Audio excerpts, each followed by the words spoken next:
하나님 말씀 보겠습니다. 하나님의 말씀은 예레미야 46장 27절과 28절 말씀입니다. 함께 읽겠습니다.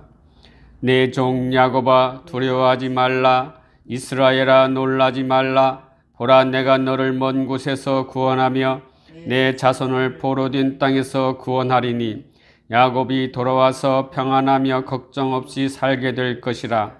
그를 두렵게 할 자 없으리라. 여호와의 말씀이니라. 내 종 야곱아, 내가 너와 함께 있나니 두려워하지 말라. 내가 너를 훌렸던 그 나라들은 다 멸할지라도 너는 사라지지 아니하리라. 내가 너를 법도로 징계할 것이요 결코 무지한 자로 여기지 아니하리라 하시니라. 아멘.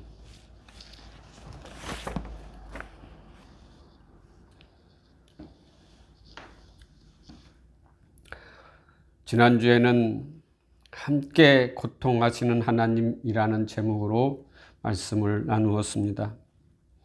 유다가 하나님의 심판으로 고난을 당하고 고통 가운데 나라가 멸망하는 것을 바라볼 때 백성들과 지도자들은 심판을 당하는 입장에서 고통스러웠을 것입니다. 그렇지만 하나님 입장에서 바라볼 때 유다를 고통 가운데 멸망시키는 하나님의 마음은 얼마나 마음이 아프고 슬프고 고통스러운지 알아야 한다는 것입니다.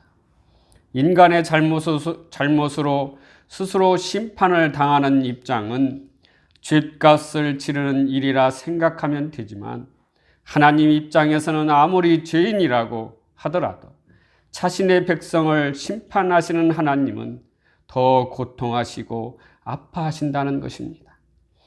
그래서 하나님께서는 이러한 심판 뒤에 그리고 크나큰 고통과 비극을 주시고 괴로워하시는 하나님이십니다. 그래서 하나님은 예레미야 45장 4절에 내가 세운 것을 헐기도 하고 내가 심은 것을 뽑기도 한다. 온 세상을 내가 이렇게 다스린다 라고 말씀하고 있는 것입니다. 이와 같이 세운 것을 헐고 심은 것을 뽑으신 것은 우리를 세우시기 위함입니다. 우리를 세우기 위해서는 허물어지는 과정이 있어야 세울 수 있기 때문이지요. 하나님의 은혜는 심판을 통해서 오시는 것입니다. 하나님의 사랑은 고통을 통해서 고난을 통해서 오신 것입니다. 이것이 예수님의 십자가입니다. 십자가는 하나님이 우리와 함께 끝까지 동행하시겠다는 가시적인 약속이며 증표라고 하였습니다. 그리고 우리를 향한 하나님의 헌신이라고 하였습니다. 십자가는 우리와 함께 고통하시는 분이심을 나타내고 있는 것이라고 하였습니다. 그러므로 그분을 믿고 그분께 삶을 맡겨야 한다고 지난주에 말씀을 나누었습니다. 오늘은 두렵고 놀라지 않는 삶이란 제목으로 말씀을 나누겠습니다. 예레미야서의 46장에서 51장까지는 유다 주변 나라를 향해서 예언하는 말씀입니다.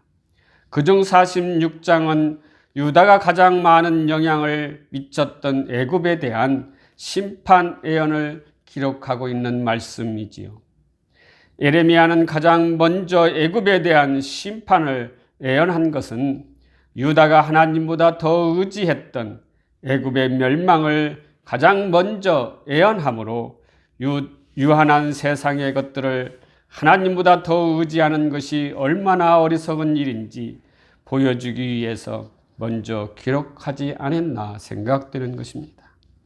46장을 크게 세 부분으로 나눌 수가 있습니다. 전반부 1절에서 12절은 애굽이 갈기미스 전투에서 바벨론에게 패전하게 될 것을 예언하는 내용입니다. 이 예언은 갈기미스 전투가 있기 전 BC 605년 이전에 선포된 것으로 이 예언이 여기에 언급된 것은 바벨론에 의한 애굽의 패망을 강조하기 위해서라고 볼 수가 있습니다. 갈기미스 전투는 신흥 강대국으로 남진 정책을 추진하였던 바벨론과 근동 지역의 맹주로 자처했던 애굽이 유브라데스 근처 갈기미스에서 벌어진 전쟁입니다. 바벨론은 이 전투에서 승리함으로 명실상부하게 근동 지역의 패권자로 부상하게 되었던 것입니다. 다음은 중반부 13절에서 26절은 바벨론의 느부갓네살이 장차 애굽 본토를 침공하여 애굽을 멸망시킬 것을 예언한 말씀입니다. 이러한 예언은 BC 568년 바벨론의 느부갓네살이 애굽을 침공함으로 이 예언의 말씀이 성취되었던 것이지요. 마지막은 후반부 27절에서 28절은 일종의 삽입 내용으로 이스라엘 민족에 대한 회복을 약속하는 말씀입니다. 이는 하나님께서 이 세상의 모든 역사를 당신의 택한 백성을 중심으로 섭리하고 운행하고 계심을 보여주고 알려주려고 삽입해 넣었던 것으로 보여지고 있습니다. 당시 최고 강대국이었던 애굽의 흥망성쇠까지 하나님께서 주관하시는 것은 이스라엘의 회복은 별 문제가 되지 않는다는 것이지요. 그러므로 이스라엘의 멸망은 소망이 없는 것이 아니라 하나님의 회복에 소망을 내포하고 있다고 볼 수 있는 것입니다. 멸망이 있어야 회복이 있고 허물어져야 다시 세움이 있을 수 있기 때문이지요. 사랑하는 성도 여러분, 국가의 흥망성쇠는 전적으로 하나님의 주권입니다. 국력이 강한 애굽을 향하여 멸망을 예언하는 것은 하나님께서 온 세상을 주관하고 있다고 하는 것을 보여주고 있는 것입니다. 하나님의 예언의 말씀대로 애굽은 바벨론의 느부갓네살 왕에 의해서 멸망을 당하지요.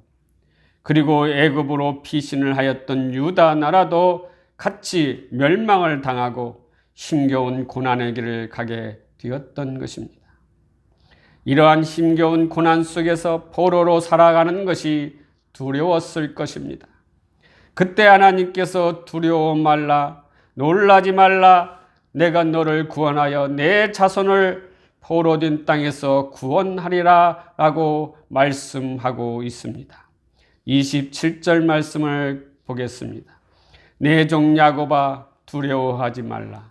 이스라엘아 놀라지 말라. 보라 내가 너를 먼 곳에서 구원하며 내 자손을 포로된 땅에서 구원하리니 야곱이 돌아와서 평안하며 걱정 없이 살게 될 것이라. 그를 두렵게 할 자가 없으리라. 사람들은 세상을 살아갈 때 어려움이 오면 두려워합니다. 그리고 미래가 불확실할 때도 두려워합니다. 저도 살아가면서 두려움을 느낄 때가 종종 있습니다. 그럴 때 저는 교회에 나가서 하나님 앞에 기도하였던 기억들이 생각납니다. 두려워하였던 것은 젊었을 때 나는 무엇을 하며 어떻게 살아갈 것인가 고민하고 두려워하였던 것입니다. 그것은 아무 준비도 없이 취직도 못하고 집에서 취직 공부하고 있을 때 미래가 불확실하기 때문에 삶에 두려움이 왔던 것입니다. 그때 저는 하나님 말씀을 보았습니다. 그 말씀이 이사야서 41장 10절 말씀이었습니다. 다 같이 보시겠습니다. 이사야서 41장 10절 말씀. 두려워하지 말라. 내가 너와 함께함이라. 놀라지 말라. 나는 내 하나님이 됨이라. 내가 너를 굳세게 하리라. 참으로 너를 도와주리라. 참으로 나의 의로운 오른손으로 너를 붙들리라. 이 말씀을 읽으면서 두려움을 극복하고 힘을 얻었던 것입니다. 이와 같이 저와 여러분이 삶을 살아갈 때 어려움과 두려움이 올 때 하나님께서는 위로하여 주시고 힘을 주시고 두려워하지 말라고 놀라지 말라고 하시면서 평안함을 주시는 것입니다. 오늘 본문에서도 말씀하고 있지 않습니까? 유다가 멸망하고 포로의 생활을 할 때 아무 희망도 없고 소망도 사라진 상황에서 미래가 없는 절망에 있을 때 하나님께서는 자신의 백성들을 향해서 이렇게 말씀하고 있습니다. 첫 번째로 구원을 약속하여 주신다고 말씀하고 있습니다. 본문에서 하나님께서는 내 종 야곱아 두려워하지 말라. 보라 이스라엘아 놀라지 말라. 내가 너를 원방에서 구원하며 내 자손을 포로된 땅에서 구원하리니 라고 말씀하시며 격병 가운데서 두려워 떠는 당신의 백성들을 위로하여 주시고 있습니다. 유다가 계속하여 불순종으로 하나님의 심판이 확정된 이스라엘 자손들에게 하나님은 이들을 다시 회복시키시고 구원하시겠다고 약속하고 있는 것입니다. 이것은 택하신 백성을 향하신 신실하심과 한없는 은혜를 우리에게 명확히 증거해 주시는 말씀이라고 할 수 있지요. 하나님께서 패역하고 범죄한 개인과 나라들을 심판하실 때는 하나님의 택하신 백성일지라도 예의가 될 수가 없는 것입니다. 그러므로 선민 이스라엘 역시 그들이 패역하고 범죄함으로 바벨론에 의해 멸망당하는 결과를 맞이하게 되었던 것입니다. 또한 저와 여러 성도 여러분들도 범죄하였을 경우 그에 합당한 징계를 받는 것이 당연한 것입니다. 그러나 하나님께서는 당신의 백성을 징계하신 후에 곧 그들을 회복시키며 구원해 내신다는 것입니다. 그러므로 저와 성도들이 범죄를 하였을 경우 그에 대한 하나님의 징계로 일시적인 고통과 어려움을 당할 수가 있으나 이로 인하여 실망하거나 낙담하지 말고 그것을 오히려 회개하며 하나님께 돌이키는 기회로 삼아야 한다는 것입니다. 그러면 하나님께서는 반드시 우리를 구원하여 주실 것입니다. 이스라엘도 마찬가지로 반드시 구원하시겠다고 약속하였던 것처럼 하나님께서는 우리를 구원으로 이끌어 주실 것입니다. 두 번째는 평안과 안전을 보장하여 주신다는 것입니다.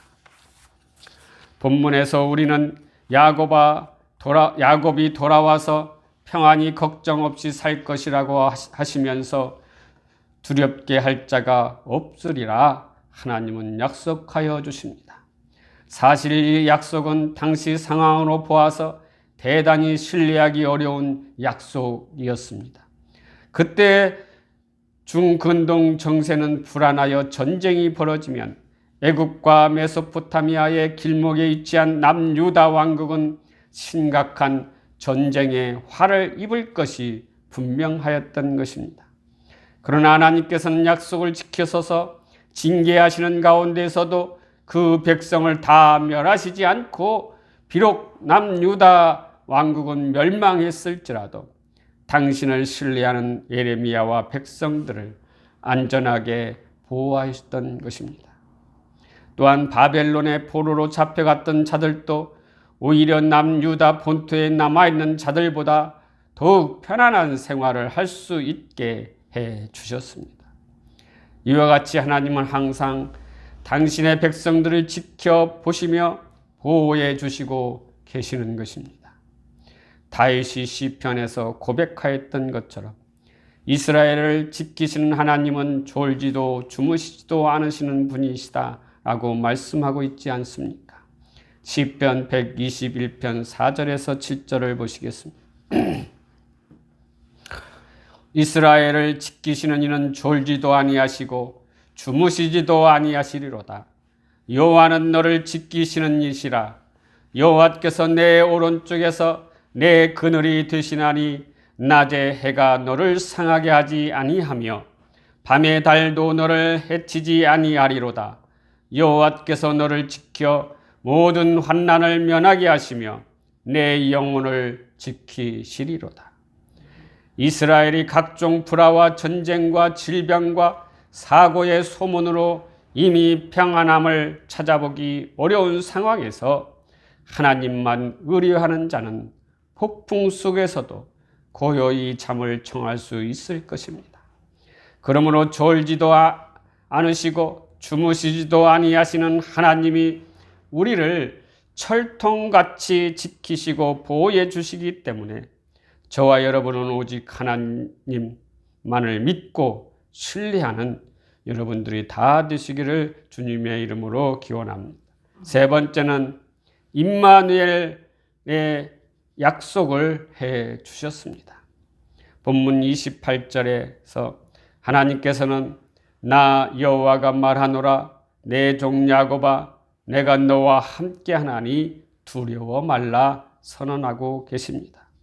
하나님을 의지하는 자들에게 하나님께서 함께 하시겠다고 약속할 때 이것은 우리들의 기쁨이요 희망이요 즐거운 일이 아니겠습니까? 예수님께서도 33년의 공생애를 마치고 승천하시면서 지상 명령을 위임받은 제자들을 향하여 마태복음 28장 19절 20절에 이렇게 말씀하고 계십니다. 그러므로 너희는 가서 모든 민족을 제자로 삼아 아버지와 아들과 성령의 이름으로 세례를 베풀고 내가 너희에게 분부한 모든 것을 가르쳐 지키게 하라. 볼지어다 내가 세상 끝날까지 너희와 항상 함께 있으리라 하시니라. 사랑하는 성도 여러분, 하나님께서 저와 여러분을 향해서 항상 함께 하신다고, 영원토록 함께 하신다고 생각할 때 그 얼마나 감격스러운 일이 아니겠습니까? 이보다 더 귀한 것이 어디 있겠습니까? 그러니 무엇이 두렵고 무엇 때문에 놀라워 하시겠습니까? 하나님이 함께 하시는데, 주님이 우리와 함께 하시는데 세상 살아갈 때 무서울 것이 하나도 없을 것입니다. 그러므로 세상에 담대할 수 있을 것입니다. 마귀들과 담대히 싸울 수 있는 것입니다. 하나님과 함께 늘 평안을 누릴 수 있는 것이지요. 하지만 하나님을 떠난 사람들은 하나님과 교제하지 못하고 자신 스스로 살아가야 하는 외롭고 두렵고 떨리는 삶일 것입니다. 이것이 하나님을 떠난 죄인들의 모습인 것이지요. 혹시나 하나님을 떠난 사람이 있다면 이제 하나님께 돌아와야 합니다. 하나님께 회개하여야 합니다.